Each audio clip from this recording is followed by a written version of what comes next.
Spasad est un service polyvalent d'aide et de soins à domicile.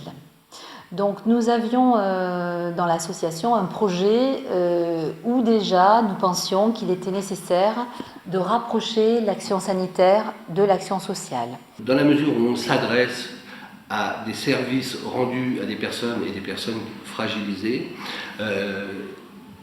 les structures qui interviennent auprès de ces personnes-là doivent avoir un esprit de solidarité. Ce qu'on souhaite, nous, c'est que développer notre compétence sur la prise en charge des personnes, c'est-à-dire aller au plus loin possible sur l'analyse, le diagnostic des besoins des personnes et sur l'adaptation des réponses, de manière à ce que le service rendu soit le plus proche possible de l'attente des personnes. Je te ramène le goûter? Oui. Je vous laisse ça? C'est un feuilleton qui est sur la 1. Bon, ben, je vais aller finir le repas. Nous avons d'abord commencé par un service d'aide à domicile avec soit des employés à domicile, des agents à domicile ou même des auxiliaires de vie sociale pour des cas les plus lourds, puisque nous accompagnons à domicile des personnes qui sont dans le groupe iso-ressources de 1 à 6. Pour les personnes qui sont très dépendantes, il faut vraiment un personnel qui soit qualifié, qui sache faire les transferts, qui sache communiquer avec la personne. Mañana vamos afuera? Demain.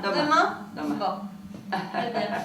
Alors bon, moi je suis auxiliaire de vie. J'interviens chez les personnes âgées dépendantes ou moyennement dépendantes et je les aide à accomplir tous les gestes simples de la vie quotidienne.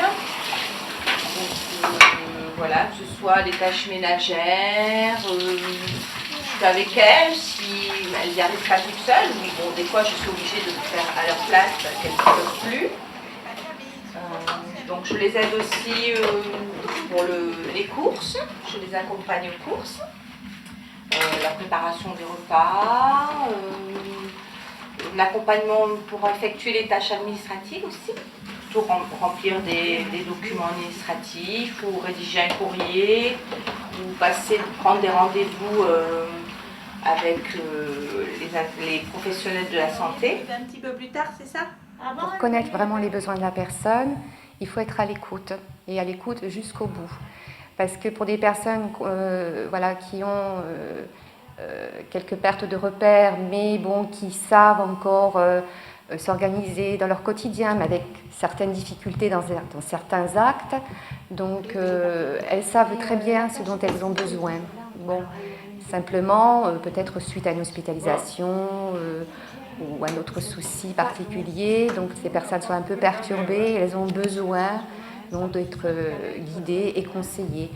Et mon rôle, ce n'est pas de d'imposer mes choix, c'est de respecter leur choix de vie et de faire en sorte que tout se passe bien. Je pense qu'à partir du moment où il y a cette confiance, où on est à l'écoute, on respecte les choix de la personne, je pense que c'est déjà un grand pas. Alors là, on en était aux enfants. On revient au mariage. René et Simone, c'est marqué sur la photo. Il faut attendre le dire. Ah, mais il y a tout le monde là. Il y a Marcel, le beau-père. Ah oui, c'est une aide utile au point de vue moral surtout. Pour moi, c'est du moral surtout, parce que bon, je sens que mon mari il est content, comme ça qu'il est bien, et ça m'enlève, ça me soulage parce que je ne peux pas faire ce qu'elles font.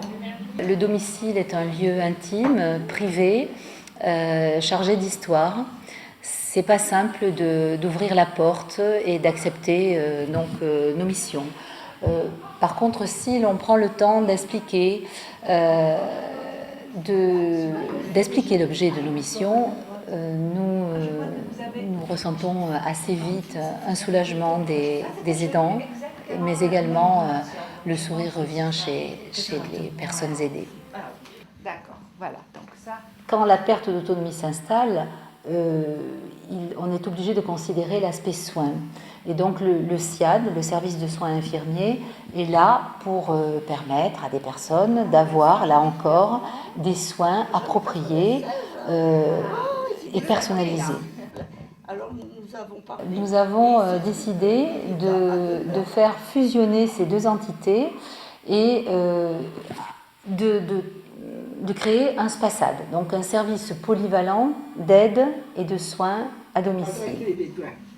Nous restons en contact avec les intervenants, les acteurs professionnels du domicile tels que orthophonistes, kinésithérapeutes, ergothérapeutes.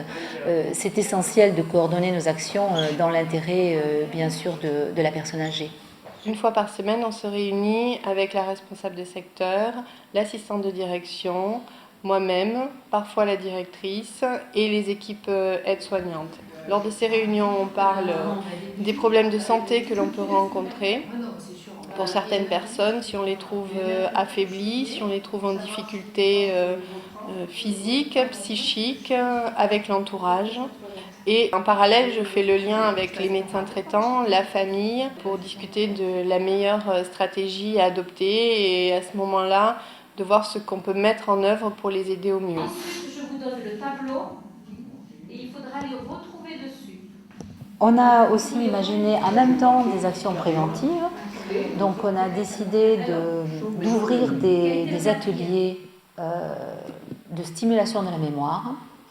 Donc une psychologue anime des ateliers pour des personnes qui ont quelques troubles de mémoire, mais liés uniquement au problème de l'âge.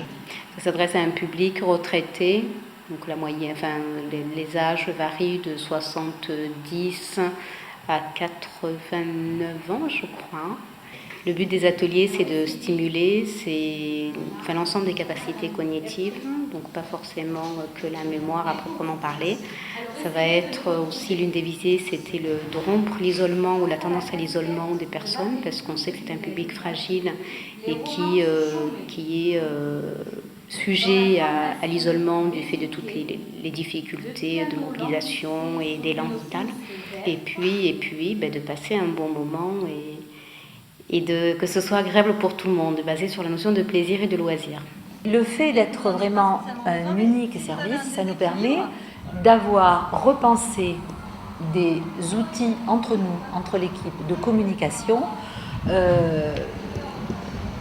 qui vont forcément dans le bon sens pour la personne qui est aidée. L'idée qu'on souhaite mettre en œuvre et ce qu'on souhaite développer, c'est, je dirais, l'idée de la maison de retraite à domicile. Voilà, c'est cet esprit-là, c'est-à-dire qu'on puisse apporter à la personne à domicile une prestation aussi performante, pertinente qu'elle pourrait trouver dans un établissement. Rester vivre à domicile dans de bonnes conditions est possible si on est bien entouré et bien accompagné.